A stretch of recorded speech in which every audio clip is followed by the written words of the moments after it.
نحمد ونصلی علی رسول الکریم اما بعد اعوذ باللہ من الشیطان الرجیم بسم اللہ الرحمن الرحیم انا ہؤلاء لیقولون ان ہی الا موتتنا الاولی وما نحن بمنشرین فأتوا بآبائنا ان کنتم صادقین اہم خیر ام قوم تبع والذین من قبلہم اہلکناہم انہم کانوا مجرمین وما خلقنا السماوات والارض وما بینہما لاعبین وما خلقناہما الا بالحق ولکن اکثرہم لا یعلمون ان یوم الفصل میقاتہم اجمعین یوم لا یغنی مولا عن مولا شیئا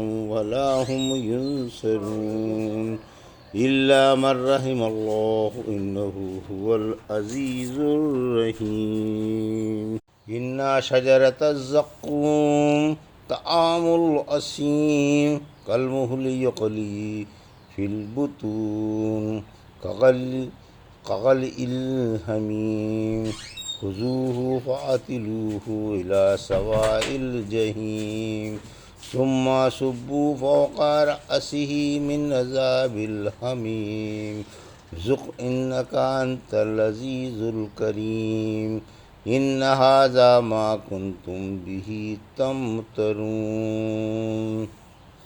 ابھی آپ نے سورۃ دخان کی آیت 34 سے 50 کی تلاوت سماعت فرمائی۔ ان آیتوں کا ترجمہ اور تفسیر اس طرح ہے۔ انا ہؤلاء لیقولون، آیت 34، ان ہی الا موتتنا الاولی وما نحن بمنشرین، آیت 35، فأتوا بآبائنا ان کنتم صادقین، آیت 36، اہم خیر ام قوم تبع والذین من قبلہم اہلکناہم انہم کانوا مجرمین، آیت 37۔ ترجمہ: یہ لوگ یہی کہتے ہیں کہ ہماری یہی پہلی موت ہے، ہم اٹھائے جانے والے نہیں۔ اگر تم سچے ہو تو ہمارے باپ دادا کو لے آؤ۔ کیا یہ لوگ بہتر ہیں یا طبع والے اور وہ لوگ جو ان سے پہلے تھے؟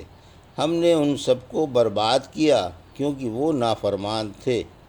یہ تھا ترجمہ سورۃ دخان کی آیت 34 سے 37 کا۔ تفسیر 34 سے 36۔ منکرین قیامت کی ترویج۔ اس آیت میں زندگی بعد الموت کو اور قیامت کو نہ ماننے والوں کی ترویج ہے۔ ان لوگوں کا عقیدہ ہے کہ قیامت کا امکان نہیں اور زندگی بعد الموت ایک ڈھکوسلا ہے۔ جو کچھ ہے یہی دنیاوی زندگی ہے، موت کے بعد زندگی ناممکن ہے، اور دلیل یہ دیتے ہیں کہ اگر مسلمان زندگی بعد الموت کے دعوے میں سچے ہیں تو ہمارے گزرے ہوئے باپ دادا میں سے کسی کو زندہ کر کے دکھائیں۔ دلیل کی کمزوری اور بیہودگی ظاہر ہے۔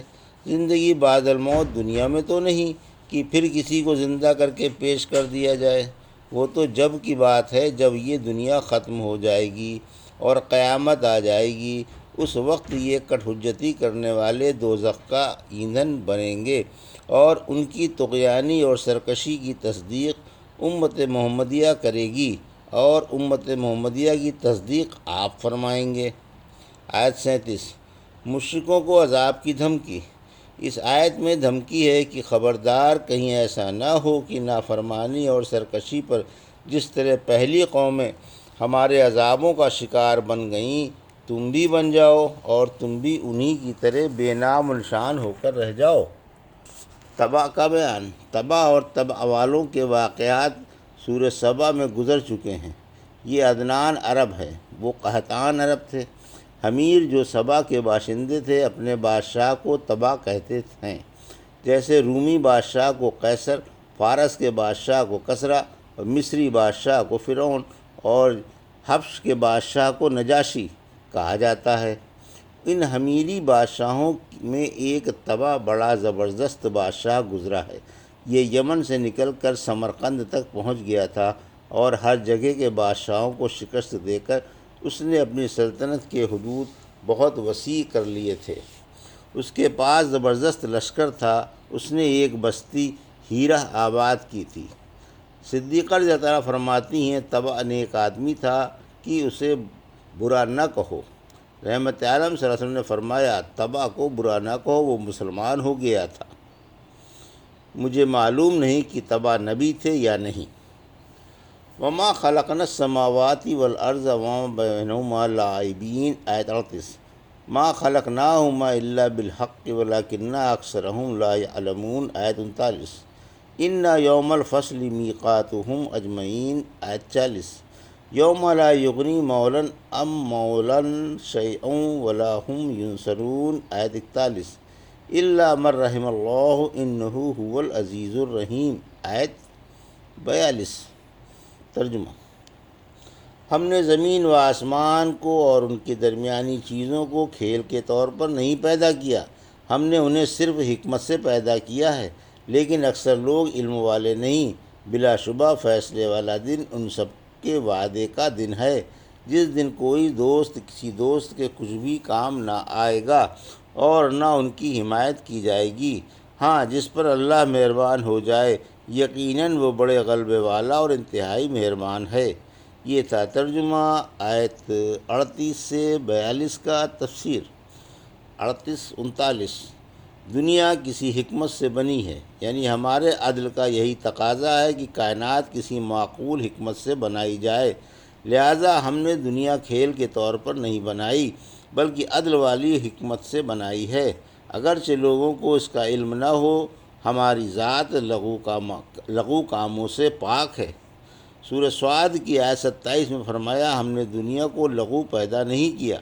ہمارے بارے میں ایسا گمان صرف کافروں کا ہے جن کا ٹھکانہ دوزخ ہے۔ سورہ مومنون کی آیت 115-116 میں فرمایا کیا تمہارا یہ خیال ہے کہ ہم نے تمہیں یوں ہی بیکار پیدا کر دیا اور تم ہمارے پاس لوٹ کر نہیں آؤ گے؟ ایسی باتوں سے سچا بادشاہ و بلند برتر ہے، اس کے سوا کوئی حقدار عبادت نہیں اور وہ عزت والے عرش کا مالک ہے۔ آیت 40۔ فیصلے والا دن قیامت کا دن ہے۔ فیصلے والے روز سے مراد قیامت کا دن ہے، جس دن اللہ بندوں کے درمیان حق و انصاف سے فیصلے فرمائے گا اور ہر ایک کو اس کے عمل کی جزا سزا ملے گی۔ اس دن اگلے پچھلے چھوٹے بڑے اور ادنا اور اعلیٰ سب جمع ہوں گے۔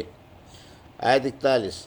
اس دن سب کو اپنی اپنی پڑی ہوگی، کوئی کسی کے کام نہ آئے گا، دوست دوست کو چھوڑ دے گا، رشتہ دار سے کترائے گا۔ سورہ مومنون کی آیت 101 میں فرمایا جب سور پھونک دیا جائے گا تو رشتے باقی نہ رہیں گے اور نہ کوئی کسی کو پوچھے گا۔ سورہ معارج کی آیت 10 اور 11 میں فرمایا اس روز کوئی عزیز اپنے عزیز کو سراسیمہ و پریشان دیکھنے کے باوجود بھی نہ پوچھے گا۔ پھر فرمایا نہ کوئی اس روز کسی کی کسی صورت سے مدد کرے گا اور نہ کوئی غیبی مدد آئے گی۔ آیت 42۔ ہاں، اگر اللہ کی وسیع رحمت غم گسار بن جائے تو بن جائے، اللہ بڑے غلبے والا اور وسیع رحمت والا ہے۔ انا شجرۃ الزقوم، آیت 43۔ طعام الاسیم، آیت 44۔ کالمہل یغلی فی البطون، آیت 45۔ کغل ایل حمیم، آیت 46۔ خذوہ فاعتلوہ الی سواء الجحیم، آیت 47۔ ثم صبوا فوق رأسہ من عذاب الحمیم، آیت 48۔ ذق انک انت العزیز الکریم، آیت 49۔ ان ھذا ما کنتم بہ تمترون، آیت 50۔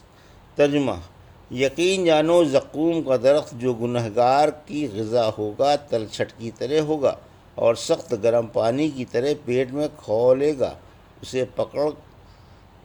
اسے پکڑو اور گھسیٹتے ہوئے لا کر جہنم کے درمیان جھونک دو، پھر اس کے سر پر انتہائی گرم پانی چھوڑ دو کہ لے چکھ تو بڑا معزز تھا، دیکھو یہی وہ چیز ہے جس میں تم شک کیا کرتے تھے۔ یہ تھا ترجمہ آیت 43 سے 50 کا۔ تفسیر قیامت کے دن مشرکوں پر سزائیں، آیت 43-44۔ قیامت کے دن مشرکوں پر سزا کا بیان ہے کہ جن مشرکوں کے قول و فعل گناہوں کی گندگی میں لتھڑے ہوئے رہتے تھے انہیں آج زقوم کا درخت کھانے کو دیا جائے گا۔ یہ آیت عام ہے، لہذا یہ عذاب قیامت تک آنے والے تمام مشرکوں کے لیے ہے، البتہ مشرکین مکہ اس میں بدرجہ اولا داخل ہیں۔ آیت 45-46 یعنی یہ طعام تلچھٹ کی طرح ہوگا جو اپنی حرارت، کڑواہٹ، بدمزگی اور نقصان کی وجہ سے پیٹ میں ہانڈی کی طرح کھولتا ہی رہے گا۔ آیت 47-48 اللہ جہنم کے داروغہ کو حکم دے گا کہ اس بے ایمان کو پکڑ لو، فوراً 70,000 فرشتے لپکیں گے۔ سورہ حج کی آیت 19 سے 21 میں فرمایا ان کے سروں پر جہنم کا جوش مارتا ہوا پانی ڈالا جائے گا جس سے ان کی کھالیں اور پیٹ کے تمام اعضاء نکل پڑیں گے۔ علمان و نیز فرشتے انہیں لوہے کے گرزوں سے ماریں گے جن سے ان کے دماغ پھٹ جائیں گے، پھر اوپر سے یہ سخت گرم پانی ڈالا جائے گا۔ یہ پانی ہڈی کو کھال سے علیحدہ کرتا ہوا چلا جائے گا، آخرکار آتے کانٹتا ہوا پنڈلیوں تک آئے گا۔ یا اللہ ہمیں اس ہولناک عذاب اور رسوائی سے اپنے فضل و کرم سے محفوظ رکھنا۔ آیت 49 پھر مزید رسوا کرنے کے لیے کہا جائے گا اب مزہ چکھتا رہ، تو دنیا میں بڑی اونچی ناک والا تھا، آج تیری عزت کہاں گئی اور کیوں انتہائی ذلت و خواری اور پستی میں ہے۔ ایک دن اللہ کے رسول صلی اللہ علیہ وسلم نے ابو جہل سے فرمایا مجھے اللہ نے حکم فرمایا ہے کہ میں تجھ سے کہہ دوں کہ تیرے لیے ویل ہے، پھر دوسری بار کہتا ہوں کہ تیرے لیے ویل ہے۔ اس کمینے نے آپ کے ہاتھ سے اپنا کپڑا گھسیٹ کر کہا پرے ہٹ، تو اور تیرا رب میرا کیا بگاڑ سکتا ہے؟ اس پورے علاقے میں سب سے زیادہ معزز ہوں اور سارے علاقے کا رئیس ہوں۔ آخر اللہ نے اسے جنگ بدر میں قتل کرایا، اس کی دنیوی عزت خاک و خون میں ملائی۔ اس سے کہا جائے گا کہ لے اب اپنی عزت کا اور اپنی سرداری کا مزہ چکھ اور اپنی بڑائی اور بلندی کا لطف اٹھا۔ آیت 50 یعنی کافروں سے کہا جائے گا کہ لو دیکھو یہ ہے وہ دوزخ جس کا تم کو یقین ہی نہ آتا تھا۔ سورہ طور کی آیت 13 سے 15 میں فرمایا جس دن انہیں دھکے دے کر دوزخ میں جھونکا جائے گا اور کہا جائے گا کہ یہ ہے وہ آگ جس کو تم جھٹلایا کرتے تھے، کیا یہ سحر ہے؟ کیا یہ تمہاری آنکھوں کے سامنے نہیں؟ یہ تھا سورہ دخان کی آیت 34 سے 50 کا ترجمہ اور تفسیر جو بھی آپ نے سماعت فرمائی۔ بارک اللہ لی و لکم فی القرآن الحکیم و نفعنی وایاکم بآیات الذکر الحکیم۔